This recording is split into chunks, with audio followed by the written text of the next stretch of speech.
Welcome to my videos. So guys, today in this video I'm going to discuss something really important because this year, as we know, that a lot of people are going to get mortgage setback because of higher interest rate renewal.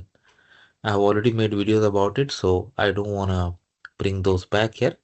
But the topic for today's video is, in case for whatever reason, if you miss a mortgage payment, what you should do based on current circumstances. Okay. So, what happens after this? We are going to discuss that also. So, the very first point, grace period. That's generally 0 to 15 days. Most Canadian lenders offer a 15-day grace period. If you make the payment within this window, you would likely to pay a late fee, typically $25 to $50, but it will usually not be reported to the credit bureaus. So, your credit score will not be impacted in this. Okay. Now, if you have the funds, please pay it immediately. If you don't have, then call your lender before this 15-day window ends. So basically, call your lender. That's the most important. Contact your lender, get in touch with them. Okay? Because calling your contact, or you can say contacting your lender, is the most critical and most important step. Because under the current Financial Consumer Agency of Canada guidelines, federally regulated banks are expected to work with you to find a solution. Basically, for a lender like your bank, their first priority is not to take over your home. They are interested in their money, not in your home. That's their last resort when you exhaust all. Okay.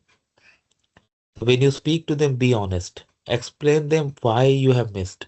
Was it because of a job loss or something unexpected, medical bill, something? Okay. You can ask for mortgage relief measures where they may approve you for payment deferral, like pausing payments for a short period, like like generally up to 4 months. If you are falling short because of some amount of money that you're not able to meet, you can ask for amortization extension that would reduce your monthly cost temporarily. Then capitalization. Now adding the missed payment amount back into the total principal of loan so you don't have to pay it all once right now.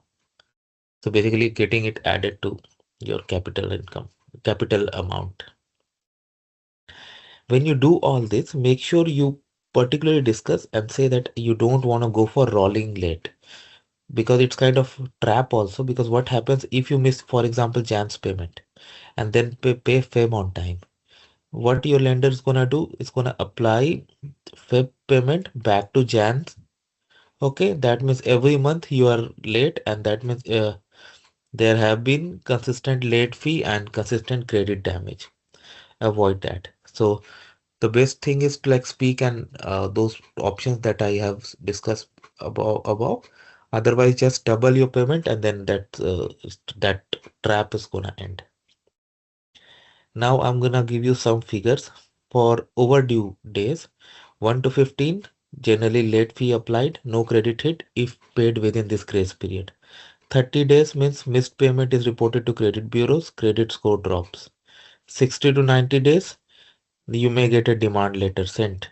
The lender officially requests the full amount or the amount to be made current. 90 to 120 days, this is the dangerous time. Legal proceeding for foreclosure or power of sale typically begins. So avoid this. Now, what you should not do. If you get any letter, any email or any notice, do not ignore.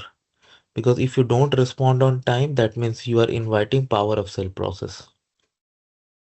And also paying your debt using a high payday loans or quick loans, it may even make your situation worse, because that means you are getting into debt trap even more. More depth is being added to your debt trap. So don't go for that. This is what I want to discuss, guys. This all is made by my research. And if you have any if you take anything out of this, you do it at your own risk, because I am not a financial consultant. Thanks for watching. Please subscribe to the channel.